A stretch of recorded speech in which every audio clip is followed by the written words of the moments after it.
Influenza এমন একটা virus যা হাজার হাজার বছর ধরে আমাদের সঙ্গে আছে, কিন্তু কখনো ভেবে দেখেছেন এর টিকে থাকার রহস্যটা কি? আসলে এর মূল কারণ হল এটা ক্রমাগত নিজেকে বদলে ফেলছে। তো চলুন বিশ্ব স্বাস্থ্য সংস্থা বা WHO-র তথ্য থেকে জেনে নেওয়া যাক এই প্রাচীন ভাইরাসটি সম্পর্কে, যা আজও কিন্তু একটা বিরাট স্বাস্থ্য ঝুঁকি। আজ আমরা মূলত এই 5টি বিষয় নিয়ে কথা বলবো, মানে ভাইরাসটার পরিচয় থেকে শুরু করে এর লক্ষণগুলো কি, কিভাবে এটা ছড়ায়, বাঁচার উপায় কি, আর সবশেষে জানব সিজনাল ফ্লু আর মহামারীর মধ্যে আসল পার্থক্যটা কোথায়। তো শুরুতেই বলে রাখি, ইনফ্লুয়েঞ্জা কিন্তু কোনো আজকের রোগ নয়। এটা মানব ইতিহাসের অন্যতম পুরনো এবং বলা যায় সবচেয়ে পরিবর্তনশীল একটা স্বাস্থ্য ঝুঁকি। আচ্ছা, এই যে আমরা সিজনাল ফ্লু বলি, এটা আসলে কি? এটা মূলত ইনফ্লুয়েঞ্জা ভাইরাসের কারণে হওয়া একটা শ্বাসতন্ত্রের সংক্রমণ। যদিও এর 3টা টাইপ A, B আর C মানুষকে সংক্রমিত করতে পারে, তবে বেশিরভাগ ক্ষেত্রে এই সিজনাল ফ্লুয়ের জন্য দায়ী হল টাইপ A আর B ভাইরাস, যেগুলো সারা পৃথিবীতেই ঘুরে বেড়ায়। এই ভাইরাসটা যে কতটা ভয়ঙ্কর হতে পারে তা বুঝতে হলে আমাদের একটু পেছনে তাকাতে হবে। 1918 সালের সেই ফ্লু মহামারীটা পৃথিবীর প্রায় 1/3 মানুষকে সংক্রামিত করেছিল, আর ভাবা যায় মাত্র 2 বছরে প্রায় 5 কোটি মানুষের মৃত্যু হয়েছিল। এ থেকেই বোঝা যায় ইনফ্লুয়েঞ্জাকে হালকাভাবে নেওয়ার কোনো সুযোগই নেই। চলুন এবার একটু দেখে নেওয়া যাক এই রোগের লক্ষণগুলো ঠিক কি আর কাদের জন্য এটা সবচেয়ে বেশি ঝুঁকিপূর্ণ হয়ে উঠতে পারে। সাধারণত ফ্লু হলে যা হয় সেগুলো হলো প্রচণ্ড জ্বর, কাশি, গা হাত পায়ে ব্যথা আর শরীরটা একদম ছেড়ে দেয়। ভালো খবর হলো বেশিরভাগ মানুষই কিন্তু কোনো বিশেষ চিকিৎসা ছাড়াই 1 সপ্তাহের মধ্যে ঠিক হয়ে যান। তবে সবার জন্য ব্যাপারটা এতটা সহজ নয়। আর এখানেই আসল কথাটা, সবার ক্ষেত্রে ফ্লু একটা সাধারণ অসুস্থতা হয়ে থাকে না। বিশেষ করে গর্ভবতী নারী, ছোট শিশু, বয়স্ক মানুষজন বা যাদের অন্য কোনো শারীরিক সমস্যা আছে, তাদের জন্য এটা কিন্তু মারাত্মক আকার নিতে পারে, এমনকি মৃত্যুর কারণও হতে পারে। তাই একে একদমই হালকাভাবে নেওয়া যাবে না। তাহলে প্রশ্ন হল, এত সহজে আর এত দ্রুত এই ভাইরাসটা ছড়ায় কিভাবে? চলুন এর ছড়িয়ে পড়ার পদ্ধতিটা একটু ভালোভাবে বুঝে নিই।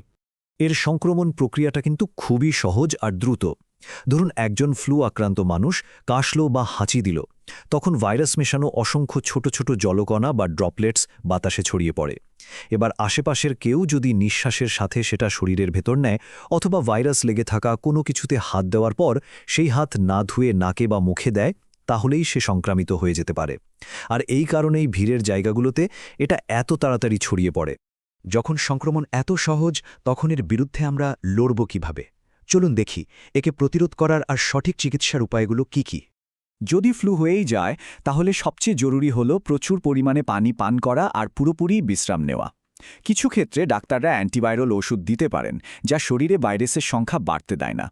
তবে একটা কথা মনে রাখা খুব জরুরি, অ্যান্টিবায়োটিক কিন্তু ফ্লুয়ের বিরুদ্ধে কোনো কাজ করে না। কারণ অ্যান্টিবায়োটিক কাজ করে ব্যাকটেরিয়ার ওপর, ভাইরাসের ওপর নয়। কথায় বলে চিকিৎসার চেয়ে প্রতিরোধই উত্তম। তো এই ফ্লু প্রতিরোধীর সবচেয়ে সেরা উপায়টা কি হতে পারে? উত্তরটা একদম সোজাসাপটা, প্রতি বছর ফ্লুয়ের টিকা নেওয়া। এটাই ফ্লু থেকে বাঁচার সবচেয়ে কার্যকর উপায়, বিশেষ করে যারা উচ্চ ঝুঁকিতে আছেন তাদের জন্য তো বটেই। ইনফ্লুয়েঞ্জা ভাইরাসটা আবার খুব চালাক, এটা সবসময় অল্প অল্প করে নিজেকে বদলাতে থাকে। তাই প্রতি বছর বিশ্ব স্বাস্থ্য সংস্থা ভাইরাসের নতুন স্ট্রেন দেখে ভ্যাকসিন আপডেট করে। আর ঠিক এই কারণেই প্রতি বছর নতুন করে টিকা নেওয়াটা জরুরি। আলোচনার একেবারে শেষ দিকে এসে চলুন একটা খুব জরুরি বিষয় পরিষ্কার করে নেওয়া যাক। এই যে আমরা সাধারণ সিজনাল ফ্লু আর বিশ্বব্যাপী মহামারী বা প্যান্ডেমিকের কথা শুনি, এ দুটোর মধ্যে আসল তফাৎটা কোথায়? ব্যাপারটা এভাবে ভাবা যেতে পারে, সিজনাল ফ্লু হয় এমন সব ভাইরাস দিয়ে যেগুলোর সাথে আমাদের শরীরের কিছুটা হলেও পরিচয় আছে, মানে আমাদের রোগ প্রতিরোধ ক্ষমতা এগুলোকে কিছুটা হলেও চেনে। কিন্তু মহামারী বা প্যান্ডেমিক হয় সম্পূর্ণ নতুন একটা ইনফ্লুয়েঞ্জা ভাইরাস দিয়ে, যার বিরুদ্ধে প্রায় কারোরই শরীরে কোনো প্রতিরোধ ক্ষমতা তৈরি থাকে না, আর এ কারণেই সেটা খুব দ্রুত বিশ্বব্যাপী ছড়িয়ে পড়ে। এর সবচেয়ে ভালো উদাহরণ হল 2009 সালের H1N1 বা সোয়াইন ফ্লু। মনে আছে তো? যখন ভাইরাসটা প্রথম এসেছিল তখন সেটা একটা মহামারী তৈরি করেছিল, কিন্তু সময়ের সাথে সাথে এটা এখন একটা সাধারণ সিজনাল ফ্লু ভাইরাসে পরিণত হয়েছে। তবে ভালো খবর হলো বিশ্ব স্বাস্থ্য সংস্থার একটা শক্তিশালী নেটওয়ার্ক আছে, যার সারাক্ষণ ভাইরাসের গতিবিধির ওপর নজর রাখে আর দেশগুলোকে মহামারীর জন্য প্রস্তুত হতে সাহায্য করে। তাহলে সবশেষে প্রশ্নটা এটাই থেকে যায়, ইনফ্লুয়েঞ্জা ভাইরাস যেহেতু সমানে নিজেকে বদলাচ্ছে, এর মাঝে দাঁড়িয়ে আমাদের বিশ্বব্যাপী সুরক্ষার আসল চাবিকাঠিটা কি? এটা এমন একটা প্রশ্ন যা নিয়ে আমাদের সবাইকে ভাবতে হবে।